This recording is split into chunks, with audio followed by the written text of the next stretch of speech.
आगामी कार्यक्रम प्रायोजित किया है जॉयस मायर मिनिस्ट्रीज के मित्रों और सहयोगियों ने।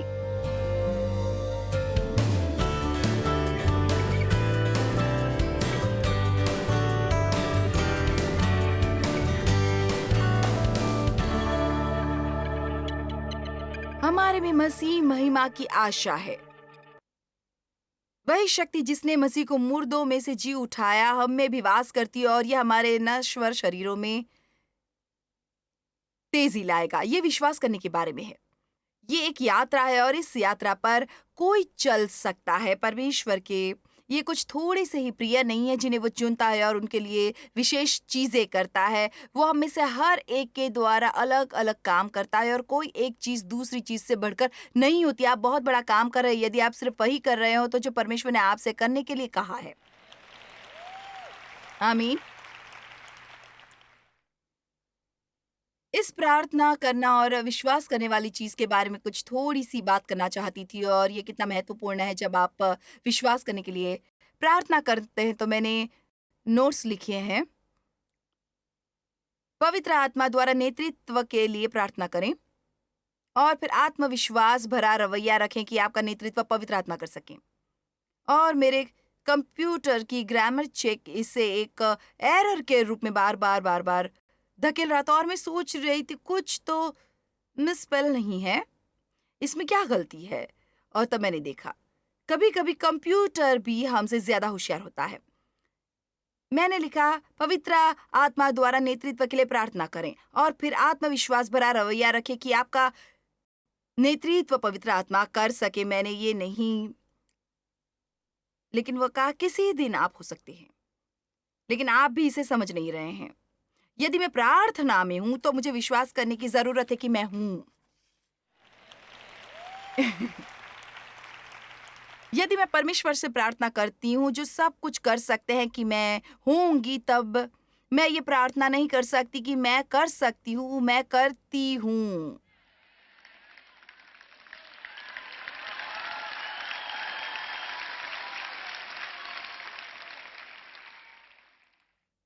परमेश्वर बदलने में मेरी मदद करे।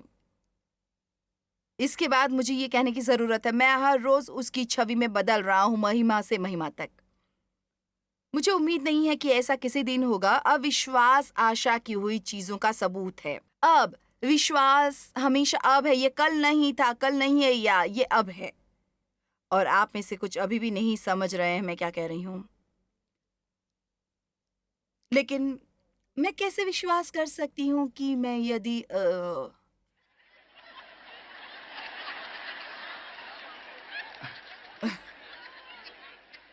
ओ मेरे प्रभु, आपको अंदाजा भी नहीं है आप क्या कर रहे हैं। आपको ये सब कहने की जरूरत नहीं। मैं मसीह में परमेश्वर की धार्मिकता हूँ, इतना कहें बस। मैं दोषी नहीं हूँ, मुझे दोषी नहीं ठहराया गया है। परमेश्वर मुझसे प्रेम करते हैं। मेरी सारी ज़रूरतें उनकी महिमा और सामर्थ के अनुसार पूरी होती है। मेरे सारे बच्चे बचाए गए हैं। वे सब पवित्र आत्मा से भरे हैं। उन्होंने पुनर्जन्म लिया है, आत्मा से भर रहे हैं। मैं कुछ कहूँ, इस सप्ताहांत मेरे चारों बच्चे यहाँ हैं, मेरी बहू है और मेरे दामाद और मेरे 11 से 10 नाती पोते। ये कितना अच्छा लगता है। और इसलिए नहीं या कि मैं घूमते फिरते आई हूँ, मुझे उम्मीद है कि मैं नाती पोते किसी परेशानी में न पड़े। मेरा मतलब है मैं आशा करती हूँ वे सब अच्छे हैं, वे सब पुनर्जन्म लिए हुए हैं और उनमें आत्मा वास करती है। बेहतर हो आपकी प्रार्थना शुरू करें और फिर क्या विश्वास करना शुरू करें। भाई में नीचे मुझे बहुत डर लगता है। प्रभु, मैं आपसे मांगती हूँ मेरे बच्चों में जिन चीजों को बदलने की जरूरत है आप उन्हें बदले और मैं आशा करती हूँ कि किसी दिन आप करेंगे। नहीं, मैं आपसे मांग रही हूँ ये करने के लिए परमेश्वर, और मैं विश्वास करती हूँ कि आप ये करेंगे। अभी इससे कोई फर्क नहीं पड़ता मैं देखूँ या ना देखूँ, मैं विश्वास करती हूँ कि आप काम कर रहे हैं, कि आप मेरे साथ हैं। आइए भी मैं चाहती हूँ कि आप चीजों को अब में लें। हमें उन पर विश्वास करना बहुत मुश्किल होता है जिससे हम देख या महसूस नहीं कर सकते। अब मैं आपको किसी चीज के बारे में यहाँ थोड़ा सा विवरण देने जा रही हूँ। आशा है आपको ये दिलचस्प लगे, मुझे ये बहुत दिलचस्प लगता है। मैं एक पुस्तक द्वारा पढ़ रही हूँ जिसका नाम है Satan is alive and well on planet earth. तो मैं ये पढ़ रही हूँ, ये वास्तव में उन पुस्तकों में से एक है जो मुझे बहुत पसंद है। ये 70 के दशक की है। ये पुस्तक 1972 में लिखी गई थी और आप देखें तब तक वास्तव में मैं जानती नहीं थी कि शैतान असली था। मैं सिर्फ सोचा करती थी, मैं नहीं जानती थी मैंने क्या सोचा। आप जानते हैं मेरा मतलब है, वो लाल कपड़े, लंबी पूंछ और कांटेदार पंजा लिए हुए पूरी छवि देख के हम सोचते हैं जैसे कि ये एक तरह का कॉमिक कैरेक्टर है। लेकिन मैं आपको बता दूं, शैतान जिंदा है और पृथ्वी ग्रह पर खैर से है, और इसकी परवाह किए बिना कि आप इस तरह की चीजों के बारे में बात करना चाहते हैं या नहीं, हमें इनके बारे में बात करनी चाहिए, क्योंकि जब तक चर्च चाहता है हमारा कोई शत्रु नहीं है। आमीन। और जमीन की हर एक इंच की जगह जो आप लेते हैं किसी भी तरह आकार या रूप उसे लेने के लिए, आपको थोड़ी लड़ाई तो करनी ही होती है, और उस लड़ाई का कि बस परमेश्वर पर अपने विश्वास में अडिग रहिए। इसे कोई फर्क नहीं पड़ता कैसा दिखता है, कोई फर्क नहीं पड़ता ये कैसा लगता है। अब मैं ये कहना चाहती हूँ और आशा करती हूँ आप इसे समझें। मेरे ख्याल से कभी कभी हम किसी चीज के लिए परमेश्वर पर भरोसा करने में बहुत समय बिता देते हैं। नहीं, ऐसा नहीं है कि परमेश्वर पर किसी चीज के लिए विश्वास करना गलत है। तो इस पुस्तक में मैंने निम्नलिखित कुछ चीजें पढ़ी और मैंने सोचा कि आप जानते हैं, मैंने अभी पिछले हफ्ते इस संदेश को जोड़ा है। 1704 में तो उसमें वापस जाते हैं एक आदमी जिसका नाम था कैंट, KNT, अपने घर से, जिसने कभी 69 मील से ज्यादा यात्रा नहीं की थी जो कि पर्शिया में था, और वो एक जर्मन दार्शनिक था। अब मैं नहीं जानती ये शब्द दार्शनिक हमें प्रभावित क्यों करता है। ओह, वो एक दार्शनिक था। ऐसा क्यों है? मैंने सोचा, मुझे यकीन नहीं होता ऐसा क्या है। ये एक व्यक्ति है जो एक दृष्टिकोण प्रदान करता है या एक गंभीर प्रश्न के लिए एक सिद्धांत, एक दार्शनिक, एक विचारक है। तब तो हम सब दार्शनिक है, क्योंकि हम सबके अपने दृष्टिकोण है और हम सबकी चीजों के बारे में अपने अपने सिद्धांत है। और यदि हर कोई जो कुछ भी हम सोचते हैं उस पर विश्वास करना शुरू कर दे, तो परमेश्वर हमारी सहायता करे। एक विशेष दृष्टिकोण, एक व्यक्ति जो तर्कों के अनुसार उनके जीवन को नियंत्रित करता है। ओ मेरे परमेश्वर, अब ये डरावना हो रहा है भाई। काश मेरे पास समय होता तो मैं शास्त्र वचनों के द्वारा आपको बताती। उनमें भी तर्क करने के खतरों के विषय में बताया गया है। तू अपनी समझ का सहारा न लेना, वरन संपूर्ण मन से यहोवा पर भरोसा रखना, और वही तेरे लिए सीधा मार्ग निकालेगा। मुझे प्रेरित पौलुस ने झुका वो बहुत पसंद है। यह कुरिन्थियों 2:2 में दर्ज है, और आप जानते हैं पौलुस बाइबल के अध्ययन से हमें बता सकते हैं बहुत ही बुद्धिमान व्यक्ति था। मेरा मतलब है वो शिक्षित था, बहुत उच्च शिक्षित, और उसे शायद एक प्रतिज्ञाशाली आदमी माना जाता था। और मैं शर्त लगा सकती हूँ कि वो आदमी कुछ विचार भी कर सकता होगा। और फिर भी कुरिन्थियों 2:2 में बाइबल में लिखा है, क्योंकि मैंने ठान लिया था कि तुम्हारे बीच क्रूस पर चढ़ाए हुए मसीह को छोड़ और किसी बात को न जानूं। बहुत सी चीजों का अनुमान लगाना बंद करें और सिर्फ विश्वास करें।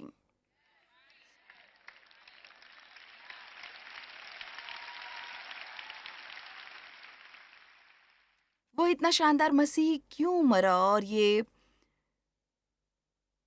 दुष्ट पापी अभी भी जिंदा है।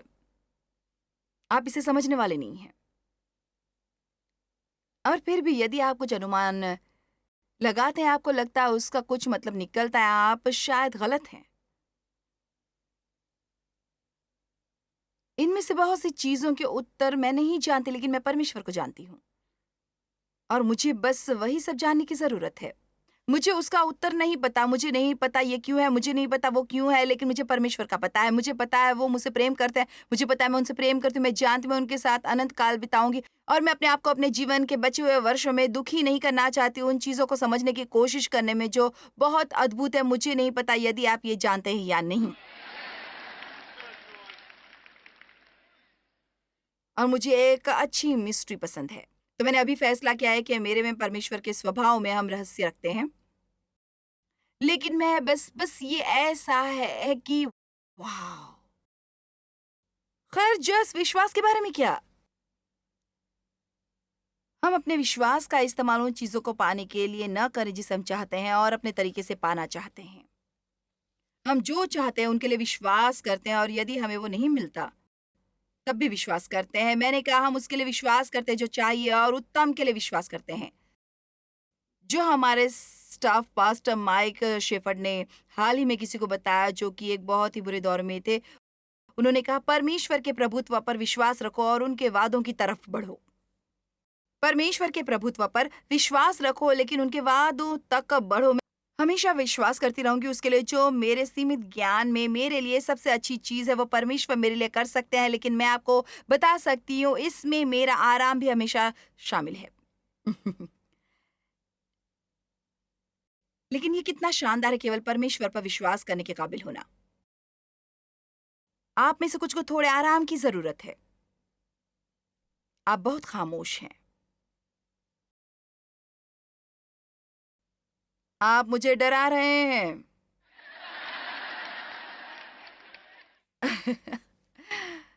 आप किसी चीज पर सोच रहे हैं ना, ये ऐसा है।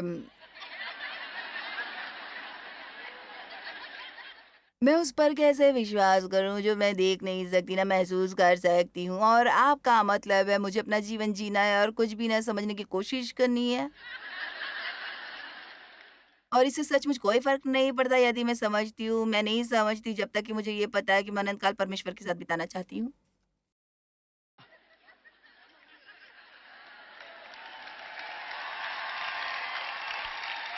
यदि आप शैतान को नर्वस ब्रेकडाउन देना चाहते हैं तो उससे करने का तरीका ये है।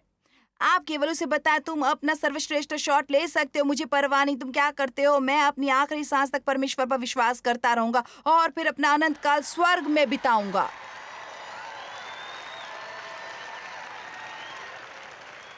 यदि परमेश्वर मुझे जो चाहिए वो देते हैं, मैं उनमें विश्वास रखती हूँ, और यदि वो मुझे नहीं देते तब भी विश्वास करती हूँ कि वो मुझे उत्तम देंगे और मैं उसी पर विश्वास करूंगी।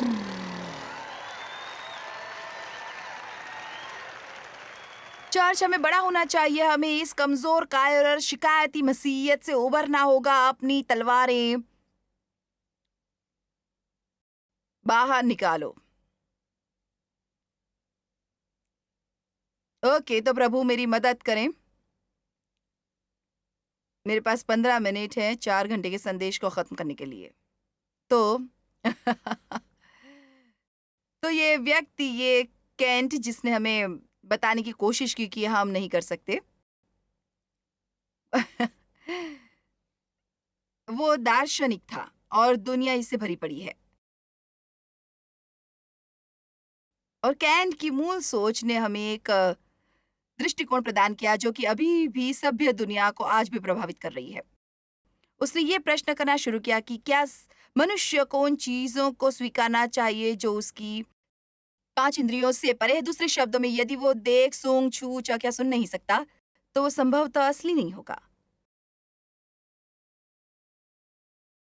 यह मैं लोगों को परमेश्वर पर विश्वास करने के लिए प्रवृत्त कर रही हूँ। उसका वचन जो कहता है उस पर विश्वास करो। इससे फर्क नहीं पड़ता कि आप देख सकते हैं, छू सकते हैं, सूंघते छूते या।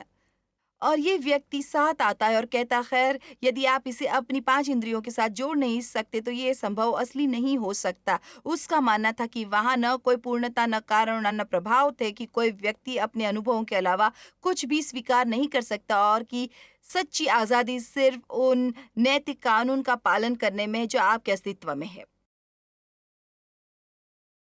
दूसरे शब्दों में, आप वो कर सकते हैं जो आपको अपने लिए सही लगता है। अब ये पहला व्यक्ति है जिसके बारे में वे बात करते हैं। तो मैं ये नहीं कहती कि उससे पहले कोई दूसरा ऐसा नहीं था जो अपने घर से कभी 69 मील आगे नहीं गया। अब सिर्फ ये कि शैतान कितना डरपोक है। तब साथ ही एक और व्यक्ति आता है एक दूसरी सोच के बॉम्ब के साथ, और उसका नाम था हीगल, और वो 1800 में हुआ था, और उसने पहले व्यक्ति के विचारों को ले लिया और उसने उन्हें आगे बढ़ा दिया, और ये उसी क्रूर हिंसात्मक विरासत का नतीजा है जो अभी भी हमारे देश पर हमला कर रही है।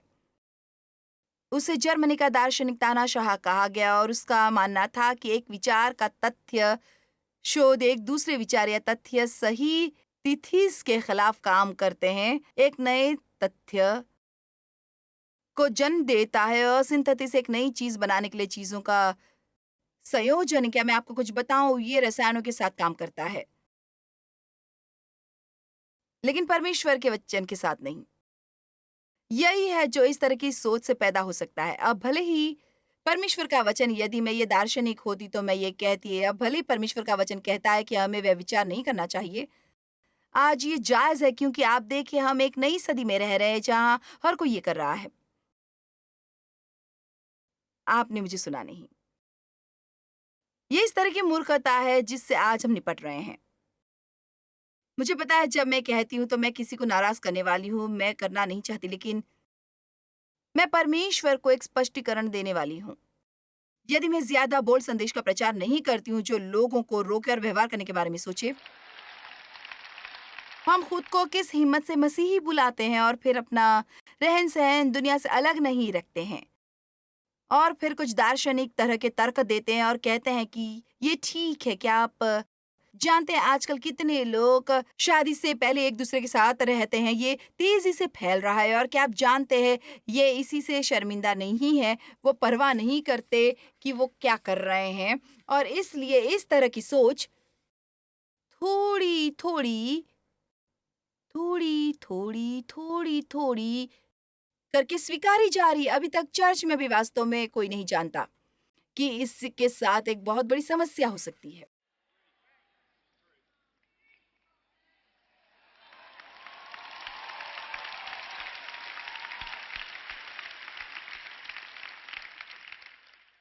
मैं इस बात को एक रूखे नोट पर खत्म नहीं करना चाहती, लेकिन मैं बस आपको बता रही हूँ कि आमीन,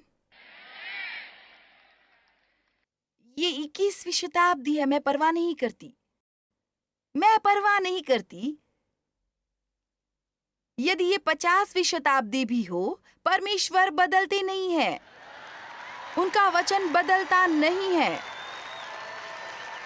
और मुझे परवाह नहीं हम कितने मॉडर्न हो। आप जानते हैं हमने हमारी सेवकाई में कुछ चीजें बदली हैं, ये मंच जैसा दिखता था, हमने उसे बदला है। मैं अलग कपड़े पहनती हूँ, हमने ज़्यादा अपडेट्स म्यूज़िक लिया है क्योंकि हम युवा लोगों को लाना चाहते हैं। लेकिन मैं आपको कुछ बता दूँ, मैंने बिल्कुल शुरू में कहा था, हम चाहे जो हम पैकेज बदल सकते हैं, लेकिन हम उपदेश नहीं बदल सकते और हम नैतिकताएँ नहीं बदल सकते।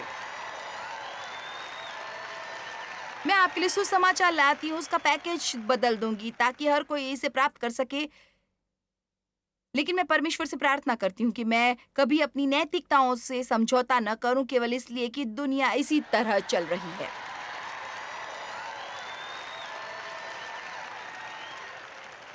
एक झूठ अभी भी एक झूठ है, और चोरी चोरी है, और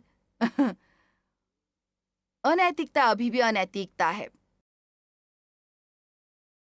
यदि आप इतिहास का अध्ययन करें, लोग ज्यादा शिक्षित बन गए जितना उन्होंने परम तत्व को अस्वीकार किया। और जहां तक मेरा सवाल है तो मैं आपको बता सकती हूँ ये बिल्कुल 100% सच है। ये वही है जिस पर मेरा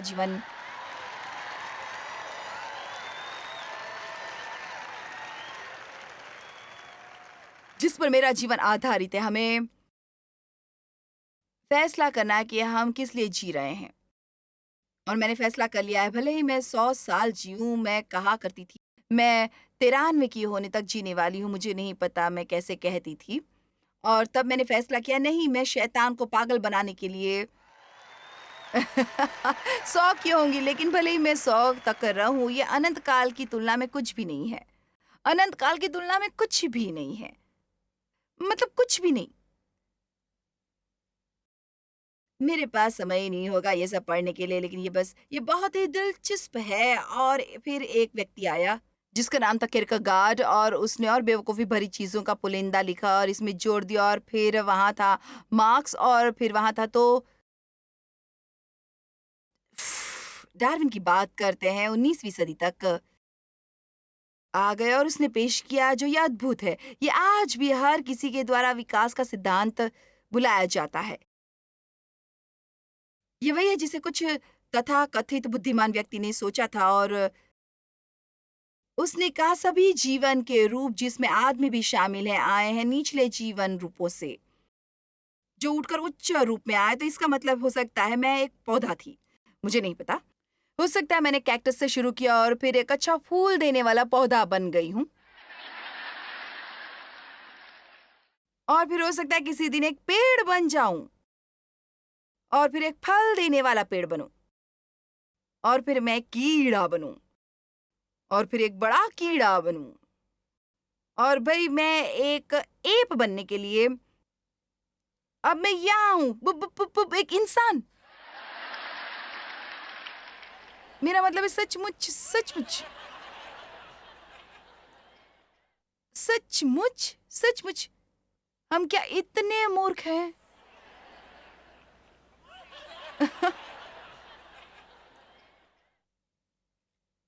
नहीं, हम परमेश्वर द्वारा नहीं रचे गए थे। हमारा विकास एक निचले जीवन रूप से हुआ है। बॉटम लाइन ये है कि यदि मनुष्य एक पशु से जन्मा है तो फिर उसने उसके जैसा ही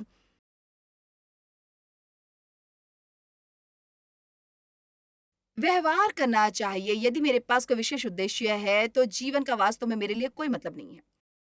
और यहाँ इस पुस्तक में यही लिखा है और मुझे ये अच्छा लगता है। ये आम तौर पर अनैतिक व्यवहार, विचलन और निराशा की ओर ले जाता है। और हम ये शब्द विचलन हर तरफ सुन रहे हैं। अब बच्चे स्कूल जाते हैं और उन्हें सेक्सुअल ओरिएंटेशन समझाना चाहिए। हमें विचलित होने की जरूरत नहीं है।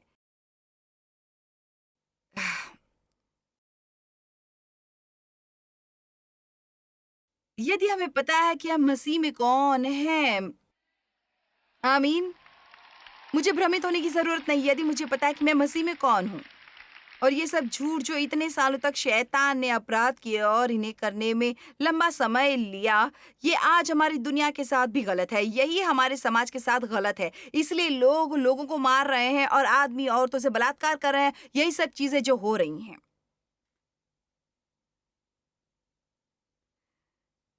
ठीक है, अब हमें फ्रॉड करना होगा। ओह मेरे प्रभु, ये मनोविश्लेषण का संस्थापक था। और वो वैसे भी मुझे आपको ये बताना चाहिए, इन आदमियों में से हर एक आदमी नास्तिक था। उनमें से हर एक नास्तिक था। फ्रॉड एक नास्तिक था और उसने उनके इलाज के लिए जो मानसिक विचारों से ग्रसित थे, एक सिद्धांत की पेशकश की। उसके विचार से अनुमोदित समाज के लिए आधार बनाया जिसमें आज हम रहते हैं। और ये उसका सिद्धांत था। मानव जाति मुख्य रूप से खुशी से प्रेरित होती है। खैर, मैं इससे असहमत नहीं हूँ। परमेश्वर के अलावा जो हम करना चाहते हैं, और उसकी धारणा थी कि सब कुछ शुरू और खत्म होता है सेक्स के साथ। मैंने इसे नहीं बनाया। इन कामों की इच्छाओं की संतुष्टि के लिए अपने अचेतन मन की काम वासनाओं की पूर्ति में समाज द्वारा मनुष्य का दमन किया जाता है। दूसरे शब्दों में, समाज के इतने मार्ग निर्देश और नियम है कि ये व्यक्ति जो बस सिर्फ परवाह करता है, या औरत जो किसी बारे में कुछ भी परवाह नहीं करती, केवल सेक्स के बारे में, क्योंकि समाज उसे वो नहीं करने देता जो वो करना चाहता है। अब बेचारा आदमी दबा हुआ है। क्रिस, तुम स्वाभाविक रूप से मेरे से ज्यादा होशियार हो। क्या ये सच नहीं है? मैं बता रही हूँ, ये सच है, ये सच है। और हम हैरान हैं कि हम गड़बड़ी में क्यों हैं।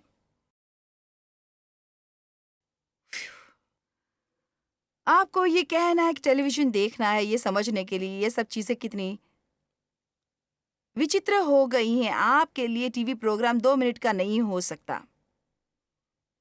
ये बस घिनौना है, बहुत ही घिनौना। और फिर दुनिया विशेषज्ञों के पैनल को मिला है, ये जानने की कोशिश करती है कि आदमी आदमी को क्यों मार रहा है और आदमी औरतों के बलात्कार क्यों कर रहा है और स्कूलों में बच्चे आत्महत्या कर रहे हैं। मैं 1 मिनट के लिए यहाँ विशेषज्ञ बनती हूँ और आपको एक नई थ्योरी पेश करूंगी। यदि मैं परमेश्वर में आकाश और पृथ्वी की सृष्टि थी, आमीन, और उनमें जीवन है और उनके बिना कोई जीवन नहीं, और मैं आपको बताऊं, अब समय है कि हम खड़े हों और विश्वासी बने। हमें विश्वास करने की जरूरत है। जो दुनिया कहती है, जो सरकार कहती है, उस पर नहीं। हमें जो परमेश्वर कहते हैं उस पर विश्वास करने की जरूरत है, जो परमेश्वर कहते हैं। आमीन। चलिए अभी परमेश्वर की स्तुति हो। परमेश्वर ने पहले से हमें वो हर चीज दी है जिसका हमें जीवन में सफल होने के लिए जरूरत है। लेकिन अक्सर हमारा कमी का ये डर है जो हमें पूरी तरह से अनुभव करने से दूर रखता है जो परमेश्वर के पास है हमारे लिए। हमें ये एहसास करने की जरूरत है कि वही शक्ति जिसने मसीह को मुर्दों में से जी उठाया हम में भी वास करती है। हम आपसे प्रेम करते हैं आज हमारे पास होने के लिए। आपका बहुत बहुत शुक्रिया। हम चाहते हैं आपके जीवन में सारी चीजें अच्छी हों, परमेश्वर आपके जीवन में सब सही करें। जॉयस मायर मिनिस्ट्रीज में आप हमारे लिए बहुत ही कीमती हैं, जितना कि आप जानते हैं। हम आपकी सराहना करते हैं और इस सेविकाई को दुनिया भर में संभव बनाने के लिए हम अपने दोस्तों और सहभागियों को धन्यवाद देते हैं। हम साथ मिलकर भूखों को खाना खिलाते हैं, गरीबों को कपड़े देते हैं और कई देशों में सुसमाचार बांटते हैं। अपना प्रार्थना निवेदन भेजने के लिए कृपया आज ही संपर्क कीजिए। हमारे स्रोतों के बारे में और भी जानिए। जॉयस की सभाओं की सूची देखिए हमारे साथ सहभागी बनने के लिए, क्योंकि हम दुनिया भर में मसीह के प्रेम को बांटते हैं।